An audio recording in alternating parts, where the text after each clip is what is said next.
Hey everybody, this is Amy from RaisingArrows.net, and I have my daughter Megan with me today, and we are going to show you an easy and modest makeup routine for teen girls. Megan started wearing makeup about a year ago, very lightly. I just let her put on a little bit of powder, maybe a little bit of lip gloss. It really wasn't much at all. But she's 15 now, and she's getting ready to go to a teen leadership week that's called Teen Pact. And so I've decided that I wanted to talk to her a little bit about putting on a little bit more makeup. She's going to be doing it on her own rather than me helping her. And so I thought this would be a great time for us to show you the makeup routine that I think works really well for a teen girl. And it looks modest and it's super easy and it's something that they can manage on their own.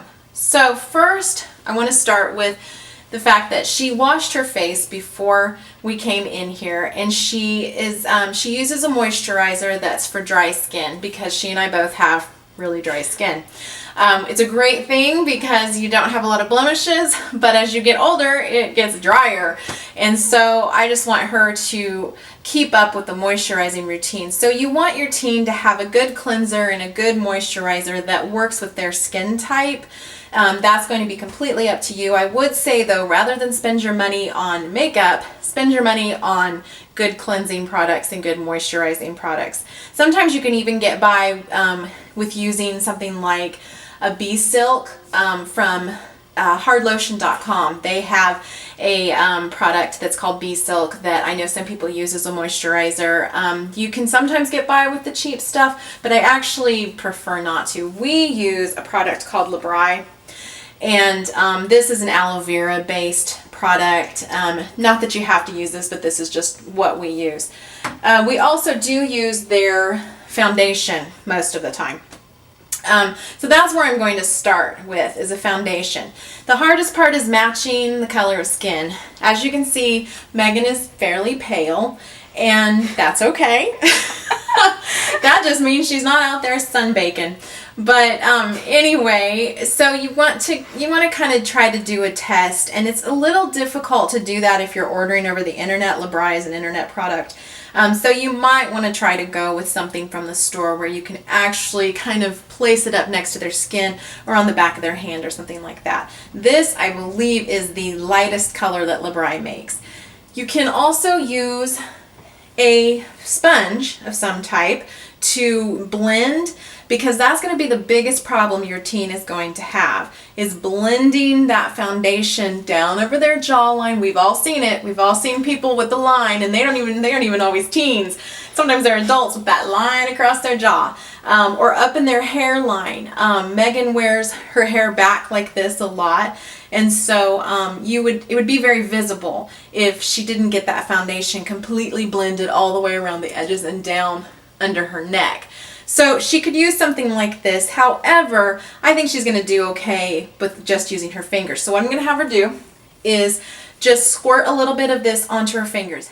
Real quick, I actually prefer liquid foundation, and that's probably because my skin is dry. However, if your daughter's skin is a little oily, you might like to use a powder foundation, and that would just, kind of smooth that out a bit. But we're going to be using a liquid foundation, and either way, you're still going to want to blend it very well. So you're going to start by putting this on your middle finger and working your way up along your face instead of pushing anything down. I always start with the cheeks. You want to blend it really good. You really don't need that much. I don't wear foundation. You do now. See, now. She hasn't worn foundation. The reason we do foundation is because it's foundation. It gives a good place for everything to sit nicely on your face. It gives a good smooth surface for any makeup to go on. But you really don't need a lot. As you see, she didn't put hardly any on at all. There's like one little squirt. You could do a lot more than that, but she's doing what she's comfortable with. Okay, from there, she's actually going to use a pressed powder compact. And You could do a loose powder. The issue I have with that with teens is that if they're going to be traveling with it or anything like that, loose powder is a lot harder to take care of for a teen. You have to have the big brush. It kind of tends to get all over the place. You have to kind of learn how to maneuver it. And so I kind of prefer the pressed powder for teens. I just think it's easier for them to manage.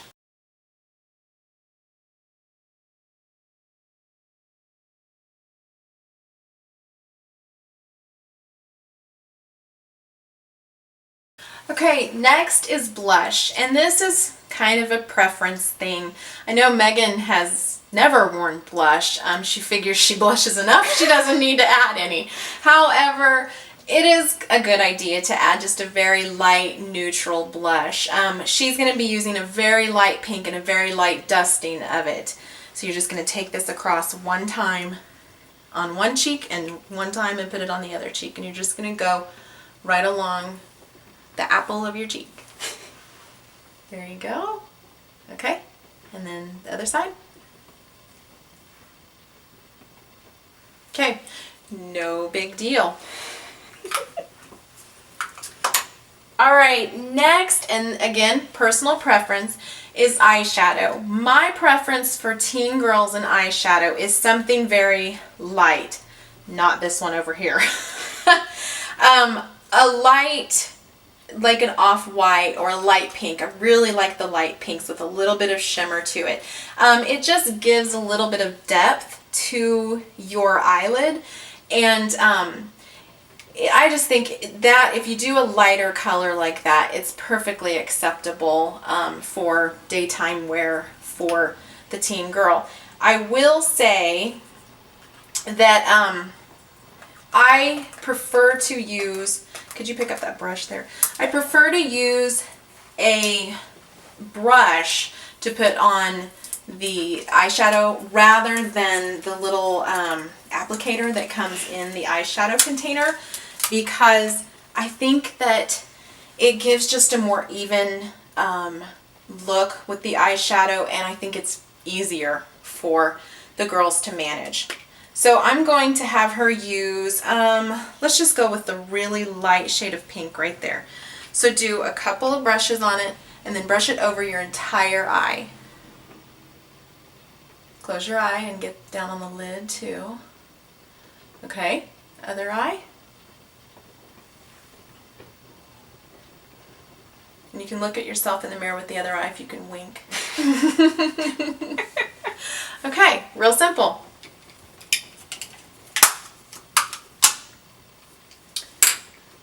Okay, here's another personal preference. First of all, I would stay completely away from eyeliner. Besides the fact that it's not in style right now, it's also really, really difficult for a young teen to figure out how to get it on properly. So just stay completely away from that. Right now, mascara is a big deal. And sometimes you'll see girls only wear it on the top lashes. Sometimes they'll wear it on both. I use it on both. I have almost non-existent eyelashes, so I tend to use it on both just to give some color to my eye. You can do this or you cannot do this. Mascara is one of those things that can be very difficult for a teen to manage. We were going to tell the story about what happened the first time you put it on. Yes. Why don't you tell them? Well, I looked really scary. She had a lot on, and it was really caked, and it was like, getting all over her face. And then one time I tried to help her put it on, and I ended up poking her in the eye. So this can actually be extremely dangerous stuff. But we've practiced, haven't we? Yes. So you're a little bit better at it now? Yes. Okay, so I'm going to let her put it on. I will say that when I was a teenager and I used mascara, I bought some cheapy mascara and it actually ended up irritating my eyes. So I would caution against just getting any old cheapy mascara out there. We're using CoverGirl today. That just happens to be what is a Lash Blast. See, I can't even say this. Lash Blast Fusion. It's like a tongue twister. That's what we're using. and I like it a lot, and this is pretty much what I use completely today. You can do a brown black. That's a little bit softer of a color for your eyes, a little more natural. So anyway, she's going to show you how she puts on her mascara. She's putting a very light coating on. She's not having, you know, here come Megan's lashes kind of thing. You know, it's just very, very light. As you'll notice, everything is very light, very simple. Okay, final step is going to be her lips. And this is another thing where it could be, you know, here comes Megan's lips, but we're not going to do that. I really like the Burt's Bees, let's see, what do they call them? Lip shimmer. These are just a super subtle moisturizing lip gloss that you can put on. We also have some Labri lip gloss. I wear lip gloss. I don't wear lipstick. I wear lip gloss. I just prefer that look, and it's a, I don't know, it's just a really fresh look. So she's going to put on this champagne lip shimmer. It's very light colored. If you can see, that's a very light pink, and it's got just a tiny bit of shimmer to it. So that's what she's going to put on today. And there you have it. It's a very simple routine. It's very modest. It just kind of brightens up her face. And very beautiful, and a great simple routine for your teen girl.